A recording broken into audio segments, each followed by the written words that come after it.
नमस्कार दोस्तों, मेरा नाम है ऋषभ अवस्थी और आज मैं आपको दर्शन कराने आया हूँ उत्तर प्रदेश के प्रसिद्ध शहर काशी में स्थित 12 ज्योतिर्लिंगों में से एक काशी विश्वनाथ, और साथ ही ये 12 ज्योतिर्लिंगों में एक भी है।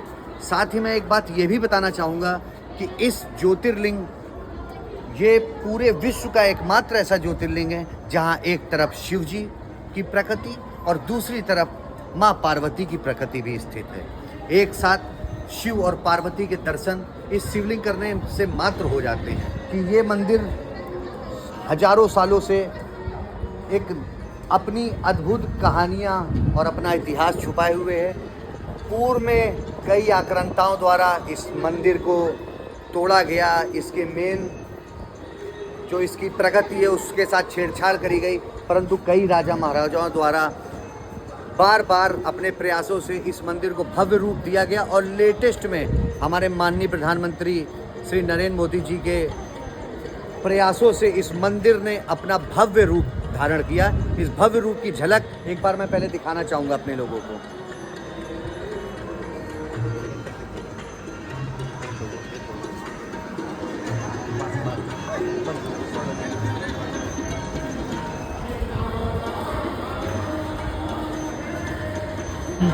हम आपको ये भी बताना चाहेंगे कि इस मंदिर की पूजा अर्चना और इस मंदिर के रखरखाव की भूमिका सन 1983 के पहले काशी नरेशों द्वारा की जाती थी, परंतु 1983 के बाद उत्तर प्रदेश सरकार द्वारा उनसे कार्यभार ले लिया गया और उसके पश्चात सरकार द्वारा इस मंदिर की रखरखाव पूजा पाठ का आयोजन किया जाता रहा है।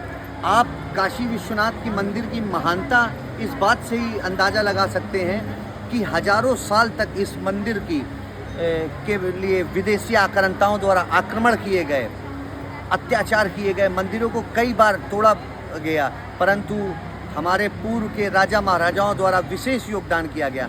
और एक छोटी सी झलक मैं आपको दिखाना चाहूँगी इस काशी शिवलिंग की, जो कि आपके पीछे दिखेगा।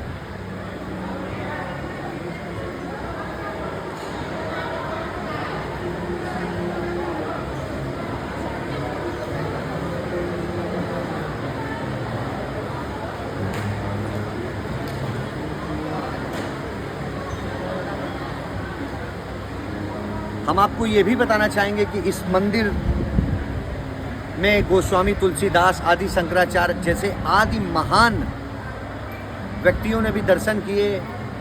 एक ऐसा मंदिर जो गंगा किनारे तट पर स्थित है, एक ऐसा प्राचीन शिवलिंग जिसके स्पर्श मात्र से ही आपके समस्त पापों की मुक्ति होती है, आपके अंदर भाव भक्ति की वो तरंगे लहरने लगती है जिनको मैं बता नहीं सकता हूँ। और देखिए इस भारत की जगह जगह कोने से दर्शन करने हमारे बीच लोग आते हैं। हर हर महादेव, हर हर महादेव।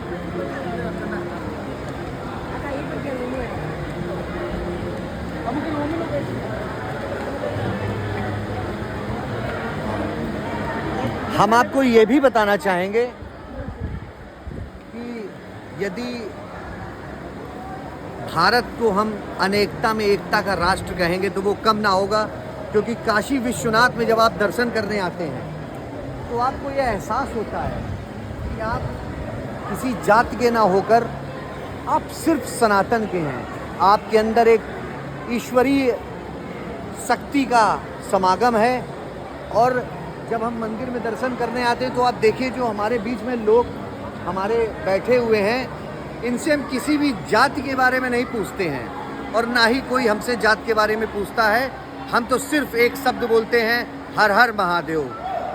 तो यही महानता हमारे सनातन की संस्कृति को और महान और बड़ा बनाती है। और विश्व की सबसे प्राचीन संस्कृतियों में एक सनातन संस्कृति की यही खासियत है, जिस वजह से हम आज तक समाज में विश्व एकता का संदेश देते हैं। और सर्वप्रथम मंगला आरती होती है। मंगला आरती होने के पश्चात भोग आरती होती है और भोग आरती होने के पश्चात शाम को शयन आरती होती है। उस शयन आरती के पूर्व में सप्त ऋषि आरती होती है। 7 अलग अलग गोत्रों के ऋषि मुनि भगवान भोलेनाथ के शिवलिंग जो कि काशी विश्वनाथ नाम से प्रसिद्ध है की पूजा अर्चना करते हैं। और ये भी मान्यता है कि इस सप्त ऋषि पूजा में ईश्वर के सप्त ऋषि भी शिवलिंग की पूजा करने आते हैं। उसके पश्चात फिर से भोग आरती होती है और भोग आरती होने के पश्चात शयन आरती होती है। इन 5 आरतियों के पश्चात भगवान भोलेनाथ के काशी विश्वनाथ ज्योतिर्लिंग का श्रृंगार 5 बार होता है। और उसके पश्चात एक चीज़ और बताना चाहूँगा कि जो ये काशी विश्वनाथ मंदिर तैयार हुआ है, पुनः जिसका जीर्णोद्धार हुआ है, और एक चीज़ बताना चाहूँगा कि इस मंदिर में आके आपको एक अलग शांति भी मिलेगी। और उस शांति का थोड़ा एहसास होने के लिए देखिए साक्षात माँ गंगा अपना विराट रूप, शांति स्वरूप जल कल धाराओं में बहते हुए। तो इन्हीं सब बातों के साथ आपसे मैं फिर धन्यवाद लेता हूं और आशा करता हूं कि आपको मेरे माध्यम से काशी विश्वनाथ के बारे में कुछ नई जानकारी हुई हो। और यदि आपको ये वीडियो पसंद आए तो प्लीज़ इसको शेयर करें। धन्यवाद।